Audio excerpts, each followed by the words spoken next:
Hello जी, नमस्कार। बहुत बहुत स्वागत है एक बार फिर से इस वन शॉट सीरीज में। तो लास्ट क्लास के अंदर हमने चौथा चैप्टर पूरा कर लिया था, द्विघात समीकरण। उसके नोट्स हमने कर लिए, उसकी एमसीक्यू क्लास कर ली। उसमें एमसीक्यू ज़्यादा खास नहीं थे और हमने क्वेश्चंस भी हम लोगों ने कर लिए थे। और उम्मीद है आप लोगों ने कंप्लीट लेक्चर देखा होगा और शानदार तरीके से आपके डाउट भी क्लियर हो गए होंगे।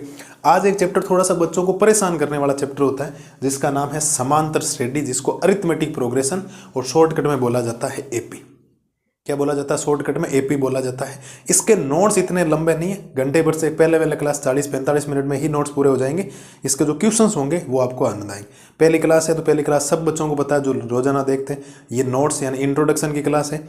अभी वीडियो आने के बाद शाम को इसकी लाइव क्लास आएगी, जिसके अंदर हम एक एक नंबर के जो सवाल आ सकते हैं, आप चाहे जिस बोर्ड से भी, जिसमें एक एक नंबर के छोटे एबीसीडी हो गए, रिक्त स्थान हो गए, अति लघुरात्मक प्रश्न हो गए, वेरी शॉर्ट टाइप, वो वाले प्रश्न। और कल जो क्लास आती है दूसरे दिन उसकी, उसमें आते हैं इसके 5.1, 5.2 और 5.3 जो प्रश्नावली है, उसके जितने इंपॉर्टेंट क्वेश्चन हो सकते हैं उनको हम लोग सोल्व आउट करते हैं।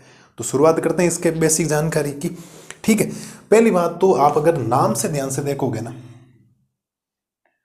तो समांतर श्रेणी का मतलब क्या होता है? श्रेणी क्या होती है? एक श्रेणी आपको पता लग जाए, आगे वाला पद बता। जैसे एक बात बताता हूं, मैंने आपके सामने लिखा 2, फिर लिखा 4, फिर लिखा 6, फिर लिखा 8। मैं गारंटी के साथ कह सकता हूं, या प्रत्येक बच्चा कह सकता है कि सर 8 के बाद में 10 लिखना है, 10 के बाद में 12 लिखना, 12 के बाद 14। मतलब ये एक श्रेणी बन गई आपके सामने, एक प्रोग्रेशन चल रहा है, एक अनुक्रम सीक्वेंस आपके सामने चल रहा है, जिसको आप बता सकते हो। दूसरी बात, मैंने आपके सामने लिख दिया 1, 4, 7 और 10। इसके आगे वाला कोई भी पद आपको लिखना है, इसमें डॉट डॉट आगे चल सकता है। ठीक है, डॉट डॉट चल सकता है। तो आपने लिखा 1, 1 के बाद 3, 3 के बाद 7। आपको सिर्फ प्रत्येक नंबर 3 ज्यादा हो रहा है, देखो +3 हो रहा है आगे वाले नंबर। हर बार क्या हो रहा है? प्लस का 3 हो रहा है। तो आगे +3 करोगे, 10 के बाद कितना लिख दोगे? 13, 13 के बाद में 16, ऐसे ऐसे चलता जाएगा। लेकिन एक बात बताओ, मैंने लिख दिया आपके सामने 4 लिख दिया, फिर 10 लिख दिया, फिर ये लिख दिया, फिर 13 लिख दिया, फिर 16 लिख दिया। कोई बता सकता आगे नंबर क्या आएगा? आपको सर बता ही नहीं सकते, क्योंकि यहाँ पर गैप कितना? 6 का गैप, यहाँ गैप कितना? 2 का गैप, यहाँ गैप कितना? 1 का गैप, यहाँ कितना गैप? 3 का गैप। तो क्या फर्क पड़े? कोई समझ में आया कि आगे कोई पैटर्न ही फॉलो नहीं हुआ? इसका मतलब ये श्रेणी नहीं है, ये कोई सीक्वेंस ही नहीं चल रहा है कि आगे आप वाला इसका नंबर बता सके। इसमें कोई सीक्वेंस है ही नहीं आपके। तो जिसमें सीक्वेंस नहीं होगा वो आपके काम का नहीं होगा। तो समांतर श्रेणी जो होती है ना, वो कुछ इस प्रकार से होती है, जिसमें आप लोग ये बता सकते हो कि इसका नेक्स्ट पद क्या आएगा, अगला पद क्या आएगा, उसके बारे में आपको जानकारी लेनी होती। ठीक है, तो इसके अंदर अगर हम लोग समांतर की बात करें तो इसमें 2 शब्द जुड़े हुए हैं, सम प्लस अंतर। सम प्लस क्या होता है? अंतर। और सम का मतलब क्या होता है? बराबर। प्लस में क्या हो जाएगा? अंतर। मतलब अगर किसी श्रेणी में बराबर अंतर हो रहा है, मतलब बीच में जो गैप है ना वो एकदम बराबर चल रहा है, उसको हम लोग बोलते हैं समांतर श्रेणी। हर बार एक पद आगे जोड़ने पर आपके पास प्राप्त होना चाहिए। तो दूसरी बात, ये जो अंतर हम लोग बोलते हैं, इसको बोला जाता है एपी का सार्वय अंतर। इस अंतर को क्या बोला जाता है? एपी का सार्वय अंतर। एपी मतलब समांतर श्रेणी का सार्वय अंतर। तो जो भी श्रेणी आपके पास आएगी, जो भी आपके पास श्रेणी आएगी, उसके अंदर उसका अंतर अगर बराबर है तो वो क्या कहलाएगी? आपकी समांतर श्रेणी कहलाएगी। और ये जो अंतर है वो एपी का क्या कहलाता है? सार्वय अंतर कहलाता है। अब किसी एपी को लिखने का तरीका क्या होता है वो ध्यान देना। कोई भी जो एपी होती है उसको किस प्रकार से लिखा जाता है ध्यान देना। एपी को लिखने के लिए पहले लिखा जाता है A1, फिर लिखा जाता है A2, फिर A3, फिर A4, ऐसे ऐसे करके लास्ट में AN भी लिखा जाता है। कई कई किताबों में इसको TN से भी लिखा है और कई कई किताबों में इसको L से भी लिखा। ये एपी को लिखने का एक फॉर्मेट होता है। ये आप लोग हमेशा ध्यान रखना, ये जो होता है वो एपी का क्या कहलाता है? प्रथम पद कहलाता है। ये एपी का क्या कहलाता है? प्रथम पद कहलाता है। ये एपी का कौन सा पद कहलाता है जी? दूसरा पद कहलाता है। कौन सा पद कहलाता है? दूसरा। ये आपके एपी का कौन सा पद कहलाता है? तीसरा पद कहलाता है। ये एपी का कौन सा पद कहलाता है? तीसरा पद कहलाता है। और ये जो A4 लिखा गया है, इसको बोला जाता है एपी का चौथा पद। कौन सा पद बोला जाता है? चौथा। तो A1 का मतलब प्रथम पद AP का, A2 का मतलब दूसरा पद, A3 का मतलब तीसरा पद और A4 का मतलब चौथा पद। और ये जो आपके सामने लिखा है इसको बोला जाता है AP का nवां पद। क्या बोला जाता है? AP का nवां पद बोल दो, या इसको कहीं कहीं किताबों में अंतिम पद भी नाम दे रखा है। क्या नाम दे रखा? अंतिम पद भी दे रखा है, या कहीं कहीं किताबों में इसको व्यापक पद भी बोला जाता है। तो इसके इतने नाम है सब। AP का कौन सा पद हो जाएगा? nवां पद, अंतिम पद यानी कि व्यापक पद। ये आपके पास हो गया, सब ध्यान रखना। अब AP को लिखने का तरीका होता है। अब आप लोग थोड़ा ध्यान देना, AP का जो nवां पद होता है उसका सूत्र भी लिख देता हूं मैं आपके सामने। तो AN बराबर A plus n-1 into D. ठीक है, ज़्यादा बड़ा लेक्चर है नहीं, जितना होगा मैं आपको बता देता हूँ, शॉर्टकट में आपको चीज़ें ध्यान रखनी। ये AP का nवां पद हो गया, या AP का अंतिम पद हो गया, या व्यापक पद हो गया। ठीक है, ये तो आपके पास ध्यान रखना है। इसमें आपके पास में खूब सारी चीज़ें जहाँ करके आपको याद रखना है। एक तो यहाँ पर A है, एक यहाँ पर D है, एक यहाँ पर N है, और एक आपके पास AN है। ठीक है, ये जो आपके पास A लिखा है ना, इसको बोला जाता है प्रथम पद। इस A को क्या बोला जाता है? प्रथम पद। अब बात आगे, मैं इसको आगे बढ़ा रहा हूँ, बाकी इधर और समझाऊंगा अभी। D क्या होता है? सार्वंतर। अभी हम लोगों ने पढ़ा भाई प्रथम पद किसका? AP का, जिसके बारे में पढ़ रहे हैं उसका ही प्रथम पद होगा। N का मतलब हो जाएगा पदों की संख्या। N का मतलब क्या हो जाएगा? पदों की संख्या। और AN का मतलब हो जाएगा अंतिम पद। AN का मतलब क्या हो जाएगा? अंतिम पद। ये आपको बातें ध्यान रखनी है, क्योंकि अब nवां पद आ गया तो मैं इसको बता देता हूं। अब थोड़ा ध्यान देना, AP का जो प्रथम पद होगा उसको शॉर्टकट में लिखा जाएगा A। अब चाहे A1 लिखो या A लिखो, एक ही बात है। AP का जो दूसरा पद होगा, मतलब ये जो A2 होता है, उसको शॉर्टकट में A प्लस D लिखा जाता है। ये जो दूसरा पद आपके पास आया है इसको लिखा जाता है A प्लस का D। AP का जो ये तीसरा पद है इसको लिखा जाता है A3। A3 का मतलब हो जाएगा A प्लस 2D। अभी मैं याद करवा दूं, ये कैसे याद होंगे आपके। AP का ये जो चौथा पद है इसको लिखा जाता है A4। A4 का मतलब हो जाएगा A प्लस का 3D। A4 का मतलब हो जाएगा A प्लस का 3D। कहने का तात्पर्य ये है साहब कि अगर आपको कोई भी पद लिखना, उसमें एक D कम सोच रहे हो। एक D कम सोचने का कारण है ये N, क्योंकि A की जगह A रह रहा और आपने यहाँ 5 रखा, तो 5 में से 1 जाएगा तो यहाँ 4 बन जाएगा, तो 4D। कहने का तात्पर्य देखो, दूसरा पद क्या हो रहा है? A plus D। तीसरा पद हो रहा है A प्लस 2D। चौथा पद हो रहा है A प्लस 4D। चौथा पद हो रहा है A प्लस 3D। मतलब एक पद कैसे सोचना, मैं आपको एक बात बताता हूँ, सपोज देर समझना। मुझे अगर AP का चाहिए 20वां पद, मुझे AP का कौन सा पद चाहिए? 20वां। तो एक D कम सोच लो, तो A प्लस क्या कहलाएगा? ये 19D। क्या मेरे लाल और लालियों को ये बातें समझ में आ रही है क्या? अगर आपको AP का कोई भी पद चाहिए, उसमें एक D कम सोच लो। सपोज दैट मैं आपको पूछ लूं कि AP का मुझे 87वां पद चाहिए, 87 टर्म चाहिए, 87 पद चाहिए, तो 87 का मतलब हो जाएगा A प्लस 86D। मतलब एक D हमेशा कम सोचना आपको। एक D क्या कर सोचना? कम सोचना। अगर मैं आपसे पूछ लूं कि मुझे AP का 31वां पद चाहिए, A31 चाहिए, तो A31 का मतलब हो जाएगा A प्लस का 30D। A31 का मतलब हो जाएगा A प्लस 30D। क्या मेरे लाल और लालियों को AP के बारे में धीरे धीरे बातें समझ में आ रही है क्या? कोई समस्या नहीं। पहली बात तो AP के बारे में हम लोगों ने पढ़ा गया। AP का मतलब होता है ऐसी श्रेणी जिसका आप लोग अगले वाला पद बता सको। मैंने आपको एग्जाम्पल देके बताया था। मैं एक सीरीज चलाता हूँ, जैसे देखो, बोला 1 3 5 7 9, तो आगे सबको बताएगी 11 13 15 डॉट डॉट चलती जाएगी, अनंत तक चलेगी। लेकिन एक सीरीज मैंने बोली, 4 बोला, फिर 5 बोला, फिर 7 बोल दिया, फिर 9 बोल दिया, तो कहीं अंतर 1 का हो रहा है, कहीं अंतर 2 का हो रहा है, फिर 10 बोल दिया, 1 का हो रहा है। रीजनिंग नहीं चलेगी इधर। ऐसा नहीं है कि रीजनिंग की तरह आप लोग चलते जाओ तरक सकते हैं, यहाँ बिल्कुल नहीं चलेगी। यहाँ पर एक पैटर्न फॉलो करना चाहिए जिसके अंदर आगे वाला नंबर आप लोग बता सकते हो। समांतर श्रेणी का मतलब होता है ऐसी श्रेणी जिसका अंतर समान हो। ऐसी श्रेणी जिसका अंतर क्या हो? समान हो, उसको समांतर श्रेणी बोला जाता है।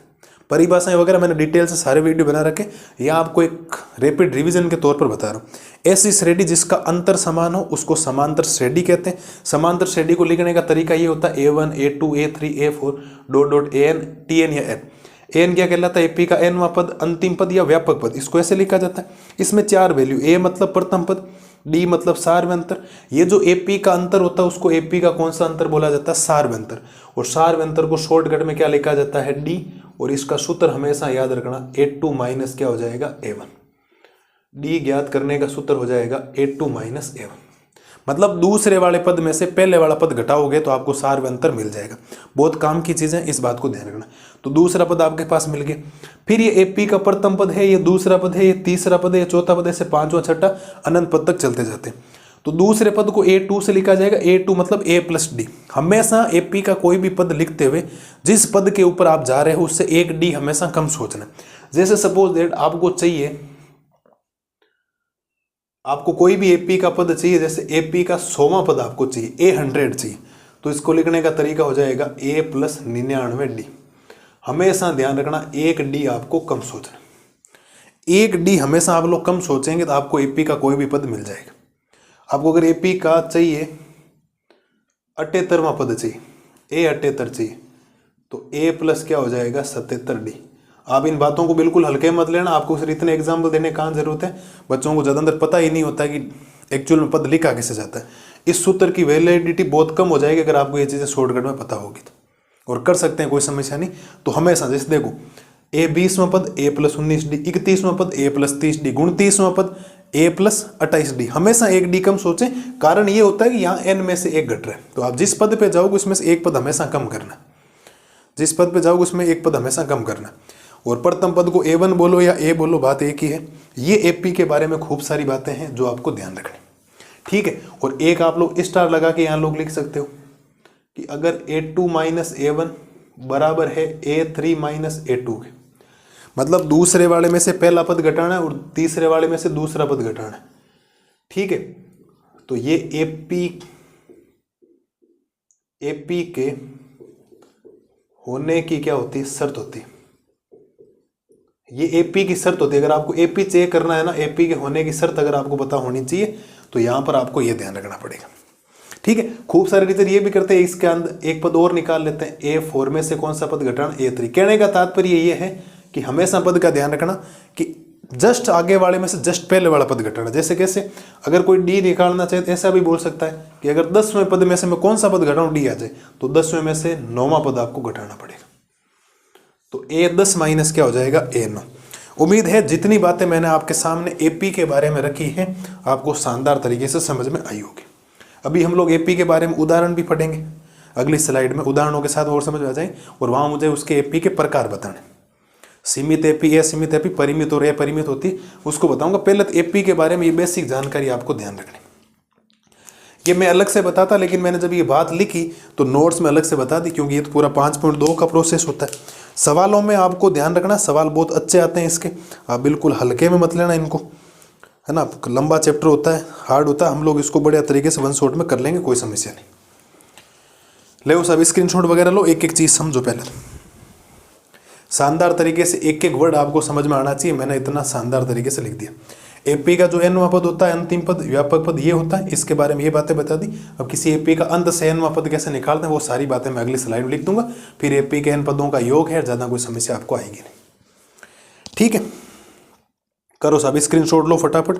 और छोटे छोटे सवाल कैसे बनेंगे वो मैं MCQ वाली जो क्लास आएगी शाम को उसके अंदर बता दूंगा, कोई दिक्कत नहीं, इतना टेंशन मत लो आप लोग।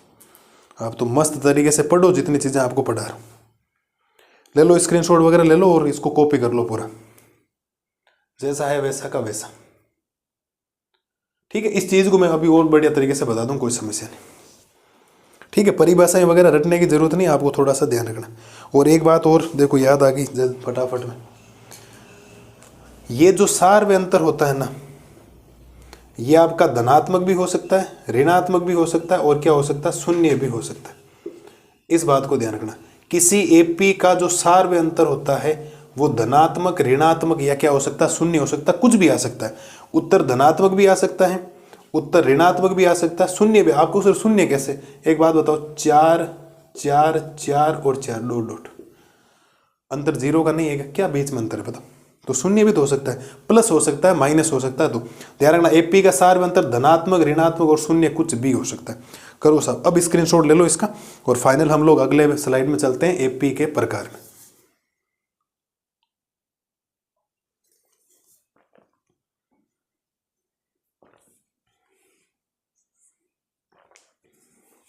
ठीक है, तो उम्मीद है समांतर श्रेणी की जितनी बातें आपको बताइए, कैसे पद लेते हैं, कैसे nवां पद होता है, बढ़िया तरीके से आपको समझ में आई होगी। बढ़िया तरीके से ये करो। अगली स्लाइड में हम लोग करते हैं समांतर श्रेणी के प्रकार। अब देखो हम लोग पढ़ते हैं आपके समांतर श्रेणी के प्रकार। तो समांतर श्रेणी के प्रकार में मैं आपको ये बता दूं, एग्जाम्पल के माध्यम से आपको बता देता हूं।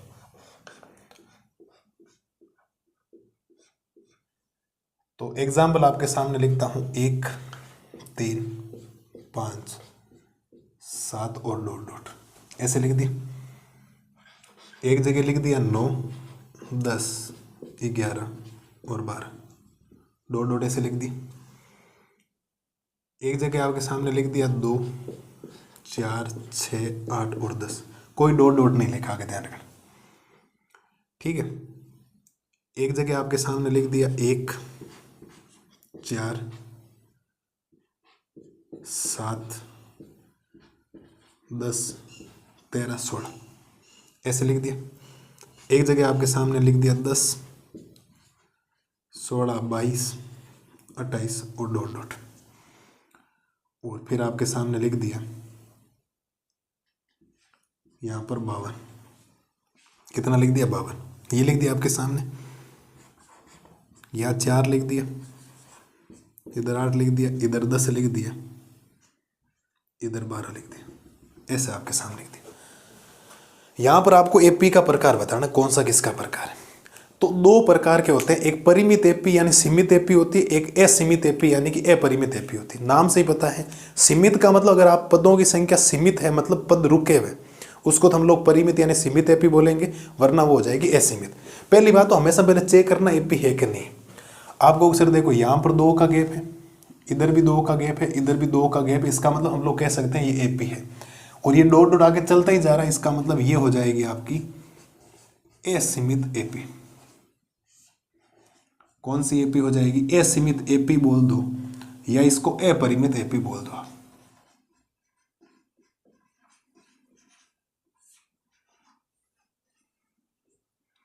या तो आप लोग इसको असीमित एपी बोल सकते हो, या लोग अपरिमित एपी बोल सकते हो। यहाँ देखो, यहाँ पर 1 का गैप, इधर भी 1 का गैप, इधर भी 1 का गैप, इसका मतलब ये डॉट डॉट चलती जा रही है, इसमें पदों की संख्या सीमित नहीं है। ठीक है, तो ये हो जाएगी आपकी असीमित एपी यानी कि अपरिमित एपी। मैं ये बात कहना चाह रहा हूं, अगर कोई एपी रुक रही है, आगे नहीं चल रही, इसका मतलब वो परिमित है यानी सीमित है, और एपी चले ही जा रही है, इसका मतलब वो असीमित है यानी अपरिमित है। अब देखो यहां पर कितने का गैप, 2 का गैप, इधर भी 2 का गैप, इधर भी 2 का गैप, इधर भी 2 का गैप, लेकिन इस बार ये एपी आगे नहीं चली है ना, ये एपी यहाँ रुक गई, इसका मतलब यहाँ पदों की संख्या सीमित है, तो ये आपके कहलाएगी सीमित एपी। कौन सी एपी कहलाएगी, सीमित एपी। कौन सी एपी कहलाएगी, आपके सीमित एपी, और इसको हम लोग बोलेंगे आपके परिमित एपी। सीमित एपी या क्या कहलाएगी, आपकी परिमित एपी। इधर भी 3 का गैप, इधर भी 3 का गैप, इधर भी 3 का गैप, यहाँ पर भी 3 का गैप, यहाँ पर भी 3 का गैप, और ये रुक रही एपी, इसका मतलब ये भी हो जाएगी आपकी सीमित एपी। कौन सी एपी, सीमित एपी, यानी कि ये हो जाएगी परिमित एपी। सॉरी, क्या हो जाएगी, परिमित एपी। इधर देखो 6 का गैप है, यहाँ पर भी 6 का गैप है, यहाँ पर भी 6 का गैप, और आगे ये देखो ऐसा नहीं, यहाँ डॉट डॉट देकर आपने इसको अपरिमित लिख दिया, ये परिमित है क्योंकि आगे जाकर पद रुक गए, इसका मतलब ये हो जाएगा आपका परिमित एपी। मतलब सीमित एपी। यहाँ देखो, और जब यहाँ इस एग्जाम्पल को बच्चे देखते हैं, बच्चों को ऐसा इतना पता नहीं होता, भोले वाले बच्चे होते हैं, फटाफट आंसर दे देते। कैसे, इसको देखा डॉट डॉट चल रही है, सर ने बोला था अगर डॉट डॉट चल रही है, रुक नहीं रही है, तो अपरिमित बोल दो। पहली बात तो ये एपी नहीं, और अगर एपी नहीं है तो फिर प्रकार कैसे होगा, देखो ध्यान से। यहाँ पर गैप कितने का हो रहा है, 4 का, इधर गैप कितने का हो रहा है, 2 का, इधर गैप कितने का हो रहा है, 2, अंतर समान थोड़ी, यहाँ 4 का, यहाँ 2 का, यहाँ 2 का, भगवान जाने आगे क्या आएगा। इसका मतलब आप लिखोगे ये समांतर श्रेणी नहीं है। सवाल ऐसा भी आ सकता है एपी को पहचानने वाला, समांतर श्रेणी नहीं। तो प्रकार तभी होगा जब समांतर श्रेणी होगी। अगर ये सवाल समांतर श्रेणी में ही नहीं है, ऐसे नहीं डॉट डॉट देकर आप लोगों ने परिमित और अपरिमित, क्योंकि बच्चे यहाँ पर भी डॉट डॉट देखने पर आगे रुका हुआ भाई परिमित है। तो परिभाषा आपको याद होगी मैं बता देता हूं। अपरिमित एपी यदि पदों की संख्या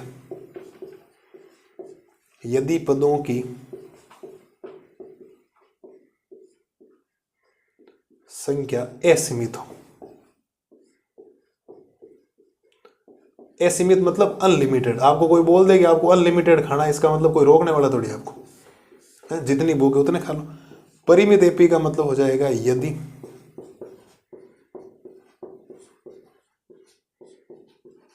यदि पदों की संख्या सीमित हो,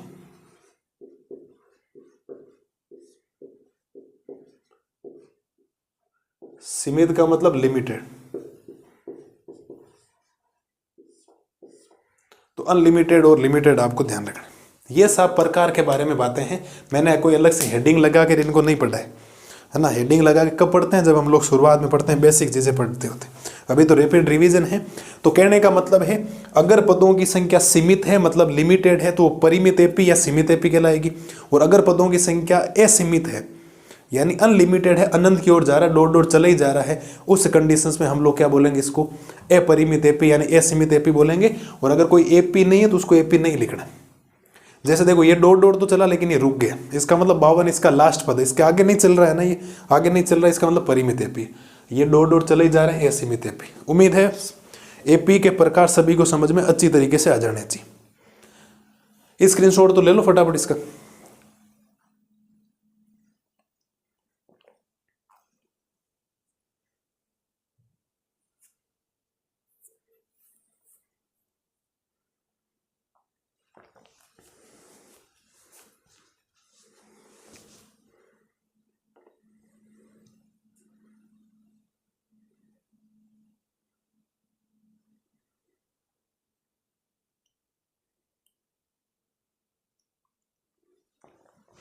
ले लो साहब, ले लो स्क्रीनशॉट, ले लो फटाफट।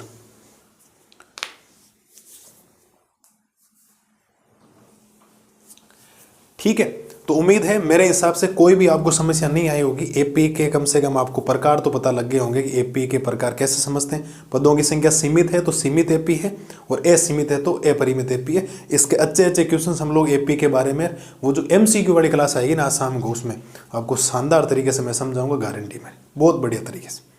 एक एक कंसेप्ट आपका क्या करने वाला हूँ मैं, क्लियर करने वाला हूँ। वहाँ सवाल अच्छे अच्छे बनते हैं, उनको हम लोग करने वाले। तो उम्मीद है ये जितनी बातें आपको बताएगी बढ़िया तरीके से आपको समझ में आ गई होगी। बढ़िया तरीके से ये करो। अगली स्लाइड में हम लोग एपी के बारे में कुछ और बातें करने वाले हैं। फिर एपी के आपको n पदों का योग पढ़ना है और पूरी भाषा क्या हो जाए खत्म।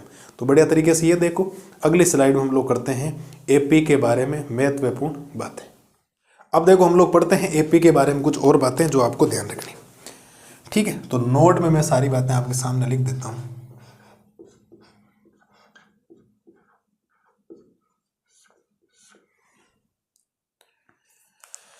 देखो नोट के बारे में क्या ध्यान रखना। पहला पॉइंट, यदि A1, A2, A3 एपी में हो तो, मतलब अगर किसी के 3 पद एपी में हो तो आपको करना क्या है, उस कंडीशंस में A2 में से A1 घटाना है और A3 में से क्या घटाना है, A2। ये बातें याद रखनी, बहुत ज़्यादा काम आती। मैं पहले आपको बात बता दूं, इसमें अगर 3 पद आपके पास हैं तो आपको ध्यान रखना इसमें से आपको ये घटाना है और इसमें से ये घटाना और दोनों को बराबर कर दें। ठीक है, इसका अगर आपको कोई शॉर्टकट पूछ ले,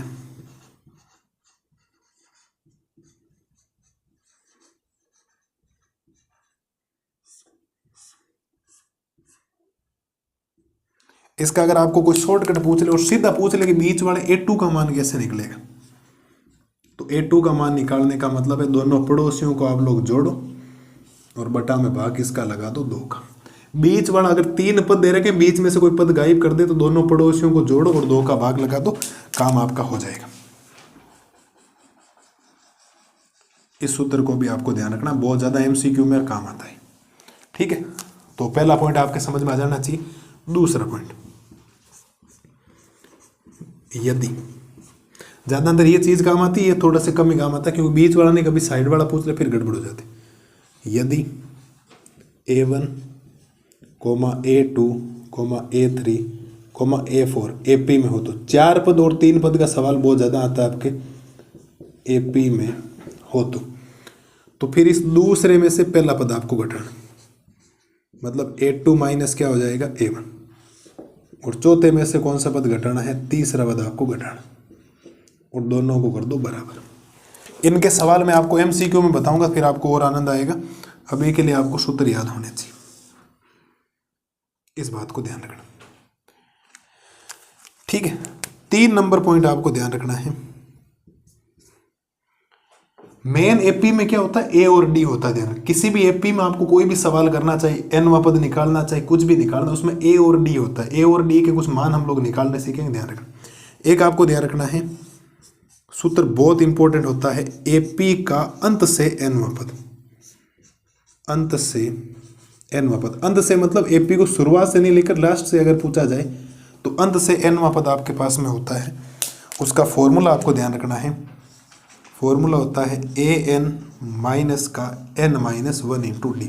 ये आपके एनसीईआरटी में नहीं लिखा हुआ फॉर्मूला, ये मैंने आपके लिए लिखा है, इसको आप लोग ध्यान रखेंगे, वरना अगर आपको ये फॉर्मूला याद नहीं हुआ, ये अंत से है, केवल ध्यान रखना, यह नाम थोड़ा सा हाईलाइट कर लेना, अंत से एनवा पद।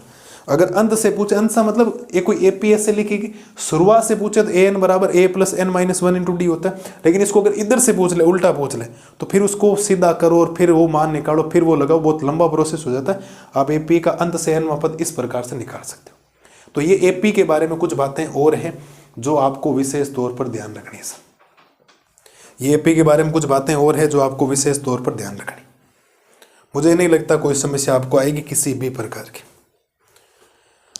कोई दिक्कत है क्या? 2 पद है तो 2, 3 है तो 3, कैसे हैं 2 तो 2, और ये आपको ध्यान रखना। ठीक है, अब हम लोग लिख देते हैं, आपके लास्ट हेडिंग है इसके अंदर, अगर आप लोग ध्यान से देखोगे तो एपी के n पदों का योग, ये आपको निकालना। सूत्र याद रखने, बाकी कोई ज़्यादा लंबा प्रोसेस इसके अंदर है नहीं यार, फालतू में बढ़ाने से कोई मतलब नहीं। मैं चैप्टर को खींचूंगा ज़्यादा, कोई मतलब रहेगा नहीं, उसके बजाय क्वेश्चंस करवाऊंगा, इस टाइम को उसमें यूटिलाइज कर लूँ, फायदे में रहूँगा। तो अगर आपके पास सपोज डेट SN आपको निकालना, कोई पद जोड़े गए ऐसे, देखो A1 प्लस का A2 प्लस का A3 प्लस, ऐसे ऐसे जोड़े गए हैं, तो आपको लिखना है SN का सूत्र आपको ध्यान रखना। SN बराबर होता है n/2 2a प्लस का n-1 इंटू डी। ये आपको साफ सूत्र याद रखना SN का। पूरी 5.3 इसके ऊपर डिफेंड है, पूरी 5.3। अगर किसी बच्चे को 5.1 नहीं आती तो उसको 5.2 नहीं आएगी, अगर किसी बच्चे को 5.2 नहीं आती तो 5.3 तो पक्की नहीं आनी, फाइनल बात है। ठीक है, ये है। इसी सूत्र को थोड़ा सा आगे बढ़ाया जा सकता है, तो AN बराबर ये हो सकता है n/2। A प्लस का क्या लिखा जा सकता है, AN लिखा जा सकता है। इस सूत्र को कुछ इस प्रकार से भी लिखा, अरे ऊपर वाले को सेम ही है। ये तब यूज करना जब आपको अंतिम पद दे रखा है, ये अंतिम पद होता है और क्या होता है। अगर AN दे रखा तब ये यूज करो, इससे कैलकुलेशन सिंपल आ जाती। ये लो साहब, एपी के बारे में तो होगी सारी बातें, और क्या करें। ठीक है, और एक आप लोग स्टार लगा के लिख देना, AN बराबर SN और SN-1। सूत्र याद कर लो, बाकी सवाल में सूत्र की मैं ज़रूरत रखूंगा या नहीं, आपको एक और बेहतरीन तरीके से मेथड से मैं इसको बताने वाला। ये लो सब, कहानी ख़त्म 5वें चैप्टर की, हो गया कंप्लीट। अब ज़्यादा तो इसमें करेंगे, बताओ। जो चीज़ें थी फिक्स वो बता दी। अब ये जो ये आपके सामने लिखे हुए हैं, ये वाली जो छोटी छोटी चीज़ें, अब ये एक तो क्वेश्चंस में पता लगेगा 5.3 के, जब हम लोग सवाल करेंगे उसके अंदर सारी चीज़ें आपको पता लग जाएगी। टेंशन मत लो आप लोग, कोई दिक्कत नहीं आएगी। इस चैप्टर में काफ़ी बच्चों को प्रॉब्लम होती है, लेकिन आप लोग वन शॉट देख लेना 5.1, 5.2 और 5.3 का, और भाषा देख लो, आज के बाद कभी कोई समस्या नहीं आएगी। और ज़्यादा ही डिटेल से पढ़ना है तो पुराने वीडियो हैं अपने पड़े हुए, प्ले लिस्ट है, आप जाकर देखो, वहाँ पर सारी की सारी चीज़ें, ज्ञान की गंगा बही हुई उधर तो, है ना। यहाँ हम लोग गंगा नहीं पाएंगे, यहाँ गंगा बहाने लग गए ना तो 5 घंटे लगेंगे थ्योरी में, करोगे क्या, है ना। जितनी चीज़ें आएगी एग्जाम उतनी बता दी, और क्या चाहिए आपको। सूत्र याद करना है सर, ये सूत्र याद करना है, ये सूत्र याद करना है, ये सूत्र याद करना है। एपी का n पद an बराबर a plus n minus 1 into D याद करना है। 3 पद एपी में हो तो ये शर्त होती है, 4 हो तो ये शर्त होती है, याद करना है इनको। माला की तरह जपना है ना। कोई जादू नहीं फेंकूंगा आपके सामने कि आपको याद हो जाए, ऐसा बिल्कुल भी पॉसिबल नहीं। ये ध्यान रखना, याद करना है, इनको बार बार प्रैक्टिस करोगे, क्वेश्चंस आपके हो जाएंगे। शाम वाली क्लास में बहुत ज़्यादा इंपॉर्टेंट पॉइंट बताऊंगा, उसके हिसाब से सारी चीज़ें आपको ध्यान होनी चाहिए। स्क्रीनशॉट ले लो, क्लास को कर रहे हैं सब खत्म, ले लो फटाफट स्क्रीनशॉट। और कल क्लास आएगी इसके क्वेश्चंस की, उसमें आनंद आएगा आपको, चिंता करो ही मत आप लोग।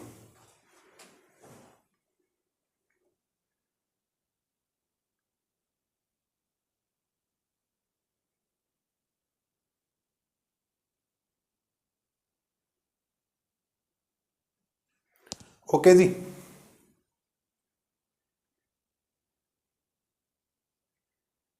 और एपी में प्रथम पद और सार्वंतर डी की बहुत ज़्यादा जरूरत होती है, उसको ही हमें काम लेना ज़्यादातर।